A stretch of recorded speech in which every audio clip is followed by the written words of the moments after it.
Oasis Sport, Oasis, Oasis Sport, Oasis Sport, Oasis Sport. Au sommaire de ce journal des sports, la guerre qui existe entre la REC Béni et l'UFB demeure. Aro Rachidi, président de la commission des arbitres, entre Adas. Interclub, Maniema Union jouera Ngezi Platinum de Zimbabwe. Mazembelu Popo évite un club exalté de premier tour. Nous parlons également des l'Héros, mais également la Copa América. Bienvenue à tous au détail.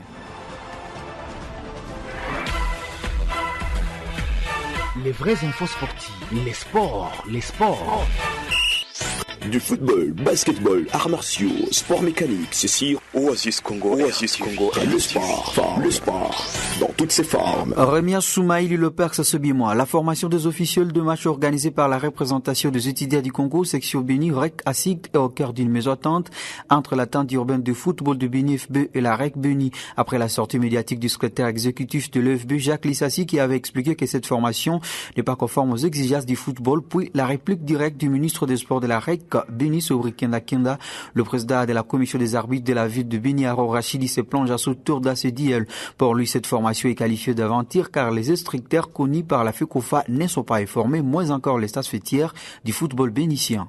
Je suis un peu surpris parce que je suis aussi parmi les formateurs, les instructeurs. Mais je me pose la question, comme nous ne sommes pas informés, qui forme? Qui est instructeur là-bas? Ou instructrice. Alors ça, j'appelle ça l'aventure. Parce que ça n'a pas de soubassement, l'attente n'est pas tenue, qui régisse le football en ville de Béni. Donc c'est comme si les gens réfléchissent en rebours. Donc on ne peut pas former les officiels au moment qu'il n'y a pas les formateurs des officiels. C'est pratiquement impossible. La REC ne peut pas influencer les normes du football. Non. Mais c'est la REC de se conformer aux normes du football. Même l'attente scolaire n'est pas toujours de l'attente du football de Béni. Et ils vont créer leur attente comment? Ça ne peut pas dépendre de la FIFA. Ce n'est pas une émanation de la FIFA. Oui, parce qu'ils disent que l'attente c'est juste un partenaire et qu'elle ne peut pas empêcher l'organisation du championnat interuniversitaire par la REC. Je comprends, c'est l'ignorance maintenant. Parce que la REC devrait se conformer aux normes de l'attente. C'est pas l'attente qui peut se conformer maintenant aux normes de la REC. Parce que la REC, c'est lui, le collaborateur de l'attente. Et dès lors, il y a quelque chose, il y a des couacs, il y a quelque chose qui ne va pas, il faudrait qu'ils puissent se mettre ensemble. Parce qu'ils ne peuvent pas créer d'autres lois en dehors de la loi de la fédération. Or, la loi de la fédération est protégée dans la ville de Béni par l'attente.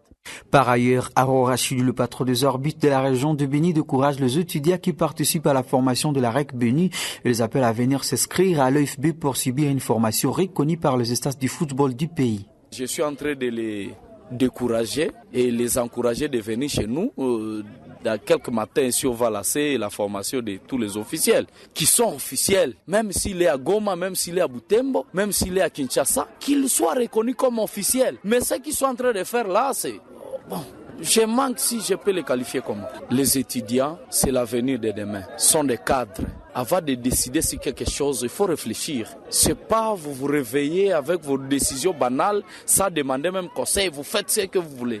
C'est pas ça. On va gérer ce pays comme ça? Je ne crois pas. Alors, je les appelle à l'ordre qu'ils puissent se retourner dans le bon sens. S'il y a la tante qui a soulevé certains mots, qu'ils puissent s'arranger pour que la tante puisse chapeauter leurs histoires. Parce que c'est la tante qui est habilitée, qui est chargée de toute compétition en matière de football dans la ville. Donc, eux ne peuvent pas créer d'autres choses. Ça, c'est créer l'imbroglio dans la ville.